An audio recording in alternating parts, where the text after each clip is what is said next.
They broke into my house while I was at work, changed the locks, left a smug text saying, "Come get your new keys."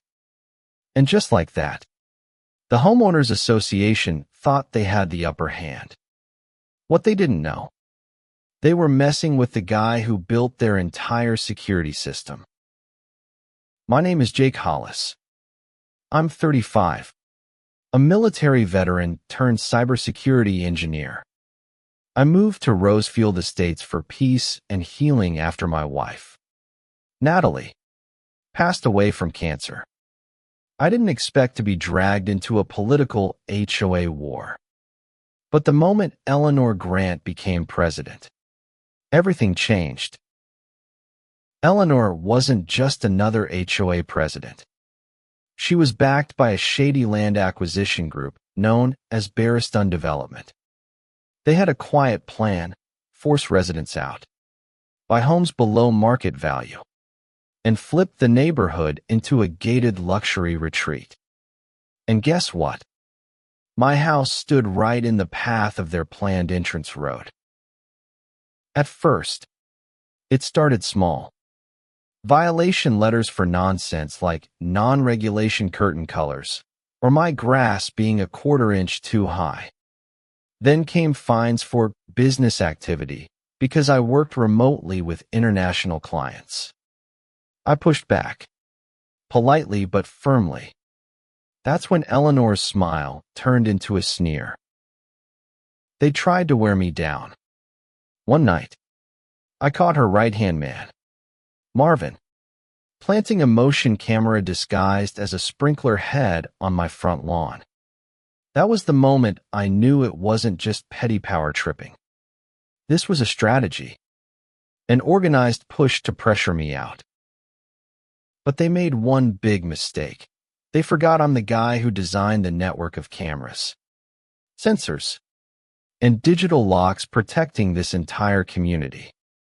What they thought was theirs to control still had back doors I legally maintained through a clause buried in page 17 of their own contract.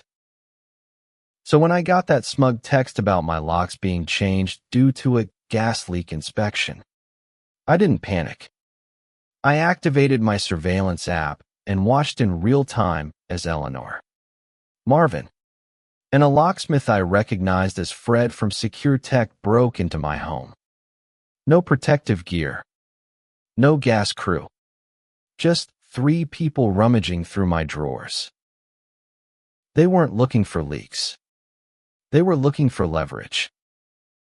Fred looked uncomfortable, glancing over his shoulder as Eleanor barked orders. Find anything that proves he's violating HOA rules. Or better yet, something embarrassing. Marvin went through my office, photographing documents and snooping into drawers. The final straw. They touched the memory box that held letters from Natalie. That's when the fury settled in. I didn't scream. I didn't march down to the HOA office. I planned. My neighbor, Jana's civil rights lawyer, offered legal advice. Amanda, the newly appointed HOA secretary, quietly passed me emails Eleanor sent about removing problematic homeowners. I compiled video evidence, voice recordings, and security logs. I traced payments from the HOA account to a shell company registered under Eleanor's cousin's name. The embezzlement was blatant. And then came the big one. A late-night recording of Eleanor and Marvin chatting in the HOA office.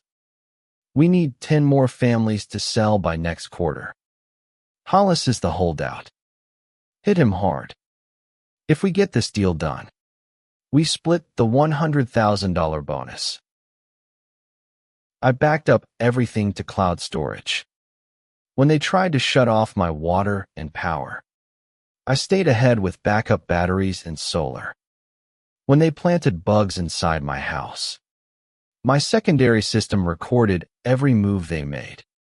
Marvin even admitted, "We should stop." This is borderline criminal. To which Eleanor replied, only if we get caught. The last straw was a community-wide email smearing my name, claiming I ran an illegal surveillance network and posed a risk to children. That was it. I was done playing defense. At the emergency HOA meeting called conveniently to vote on expelling me from the neighborhood, I walked in with a flash drive. As Eleanor spun her tale of me being a danger to the community, I interrupted. Let's hear what you had to say last Tuesday night. I played the recording. The room fell silent as Eleanor's voice echoed. Get him out. Use fake fines.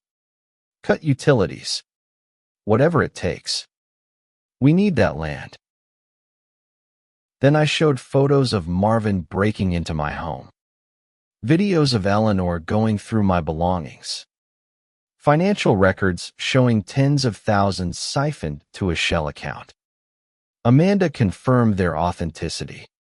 Gina, standing beside me, announced our formal lawsuit against the HOA board. By the end, Eleanor's face had drained of color. Police escorted her out after I filed formal charges for trespassing, fraud, and harassment. Marvin flipped and provided a written statement. Fred, the locksmith, apologized in person and later helped reset my locks for free. Within a week, the entire HOA board had resigned. Amanda became interim president. Violations were tossed out. Embezzled funds were tracked and returned. The neighborhood started healing. And me, I still live at Rosefield Estates. My home, my rules. And yes, I updated the security system, with one very special alert saved under Eleanor's name. Do not admit. So, what do you think? Was I justified? Or did I go too far? Drop your thoughts in the comments. I'd love to hear where you stand when HOA drama meets digital warfare.